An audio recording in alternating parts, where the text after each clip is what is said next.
Bathroom रहता है, bathroom का पाइप रहता है, कांच लगेगा तो कोई दवा खाना लेके जाता नहीं। घर से ही सब करना पड़ता है, पगार बरोबर मिलता नहीं। दिन भर के 750 रुपया देता है एक जोड़ी को, भाई और जेंट्स दोनों का, वो भी पगार बरोबर देते नहीं। कभी महीना 2 महीना लेट कर देते। खाने को ऐसा पैसा पूरता नहीं, और बीमार गिरेगा तो कोई आके पूछता नहीं। 1-2 महीना काम चलता है, बाद में बंद हो जाता है।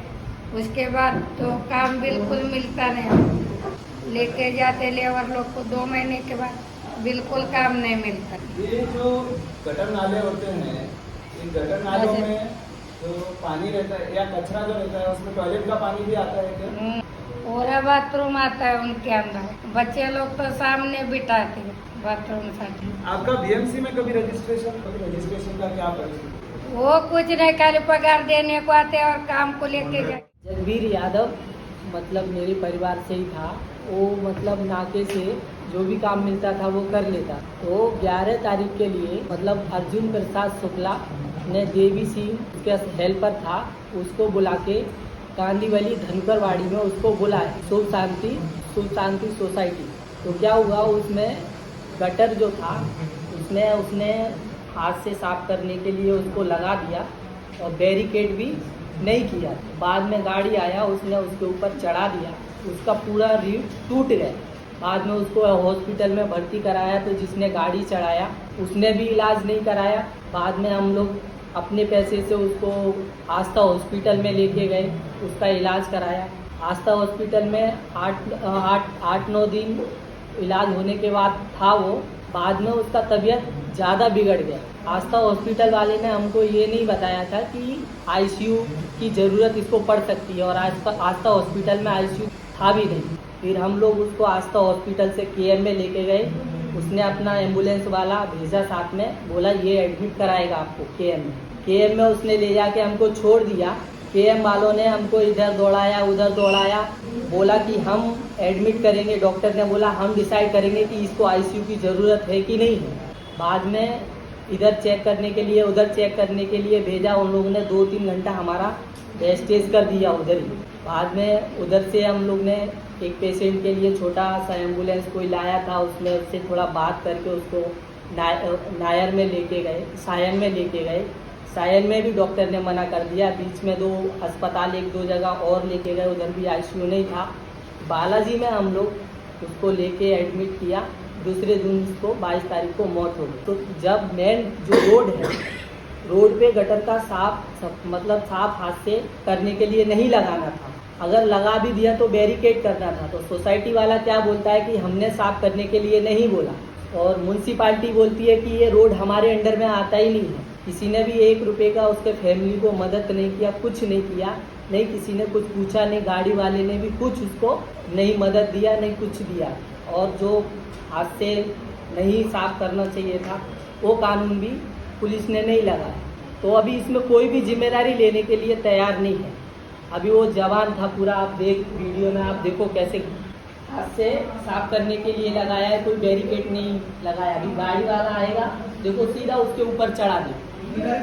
मापन्ना मालिनी सहधर्म जनसेवा संस्था है हमारी, और वार्ड वाइज काम मिलता है। जहाँ पे हम लोकल रहते हैं वहीं से हमें काम लेना है, और वहीं के लोकल वर्कर या खुद जैसा भी हो वो काम करके देना है। डोर टू डोर कचरा कलेक्शन और नाले की सफाई, छोटे नाले की सफाई, और रोड पे जो झाड़ू मारना है वो सब काम करना है। ये 2006 में दत्तक वस्ती योजना के अंतर्गत चालू हुआ था। मतलब एक एरिया को दत्तक दे देते, मानदंड के हिसाब से 3600 रुपये मिलता था। 2013 में इसको कन्वर्ट करके स्वच्छ मुंबई प्रबोधन अभियान के अंतर्गत ये काम चालू हुआ, और 5400 रुपया लेबर को पेमेंट दिया जाता है। बस इसके अलावा और कोई भी फैसिलिटी नहीं है उसमें।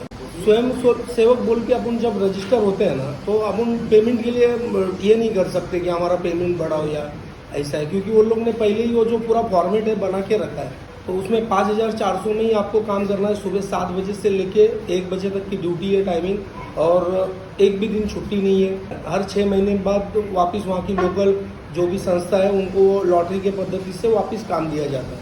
आप जो गटर साफ करते हैं वो गटर के साफ उनके टॉयलेट हाँ, उसके अंदर भी कोई कोई घर जो रहता है ना सेफ्टी टैंक नहीं बनाते, वो लोग डायरेक्टली उसी नाले में छोड़ देते हैं। इधर में जब 74th अमेंडमेंट हुआ था तो उसमें जितने म्यूनिसिपल कॉरपोरेशन में अर्बन लोकल बॉडीज है उनका कॉन्स्टिट्यूशनल ड्यूटी बनाया गया था एक सिटी के सैनिटेशन सर्विस प्रोवाइड करने का। तो जब बीएमसी अपने आप की कॉन्स्टिट्यूशनल ड्यूटी को एक एनजीओ या एक संस्था पे डाल गई है तो ये अपने आप में एक अनकॉन्स्टिट्यूशनल है। जब बीएमसी को साफ कहा गया है कि आप ही का काम है सफाई का शहर का, तो वो आप संस्था को कैसे अपना काम ऑफलोड कर सकते हैं। एक prevention of manual scavenging act, आज से मैला उठाने पे प्रतिबंध का एक कानून है, उसमें जो भी मैला उठाने का काम कर रहे थे उनका एक सर्वे होना था और उनका रिहेबिलिटेशन होना था, पुनर्वासन होना था। ये सर्वे आज तक हमारे हिसाब से हमने कई बार लिस्ट मांगी है, आरटीआई डाली है, उसका कभी जवाब नहीं आता। उसमें जब अधिकारी से पर्सनली बात करते तो बोलते हैं ऐसी कोई लिस्ट हमारे पास नहीं है। लेकिन जगवीर के केस में जब हम बोल रहे हैं कि वो आज से मैला उठाने के काम में मरा है तो उसका पुनर्वासन का तो अधिकार है, 10 साल से कानून है। तो बीएमसी बोलती है कि ये लिस्ट में नहीं है तो ये वर्कर नहीं है, इसमें ये हमारे लिस्ट में नहीं है मैनुअल स्कैवेंजिंग करने वाले वर्कर्स। तो जब आपने वो लिस्ट बनाई नहीं, लास्ट लिस्ट कब अपडेट हुई इसकी कोई जानकारी नहीं, तो कोई भी वर्कर उसके लिस्ट में कैसे हो। जब पुलिस ये बोलती है कि बयान अगर खुद जो मृत व्यक्ति है वो खुद बोल रहा है कि मैंने ऐसे ऐसे काम करने के लिए गया था और ये सीवर था और यहाँ पे मुझे ये एक्सीडेंट हुआ है, पर जब पुलिस जब हमें इसका ये देती है, बयान देती है, तब वो बोलते हैं कि उसने गलत चीज़ें बोली है, सही भी जानकारी वो था। जब वो प्रेग्नेंट महिला जो नाला सफाई करने का काम कर रही है और वो जब वो गिरती है, 7 महीने प्रेग्नेंट है, और जब वो गिरती है और गिरने के बाद में जब वो अस्पताल जाती है तो वो 7 महीने की प्रेग्नेंट है और उसने हमारे हॉस्पिटल में पहले रजिस्ट्रेशन नहीं किया है, इसलिए हम तुम्हें नहीं देखेंगे। तो सरकारी जो अस्पताल है जो सभी के लिए है, तो इन लोगों को इनके शरीर का गंध आती है या ये बोल नहीं पाते हैं। कई जो लोग हैं इनके साथ जो काम करने वाले जो कर्मचारी है वो आदिवासी भी है कुछ, अंदर इन्होंने इंसान भेजे हैं, इनके लिए मजदूर होंगे पर उन्होंने इंसान भेजे हैं और वो लगातार सुबह जब वो 8 बजे जाते हैं, इसमें उतरते हैं, तो लगातार अंदर उनको काम करना पड़ता है। ना वहाँ पे हवा है, ना पानी है, ना वहाँ पे कोई सुविधा है। अगर किसी को कुछ हो भी जाता है तो इमरजेंसी उनको बाहर भी निकाल नहीं पाते हैं, ऐसी परिस्थिति।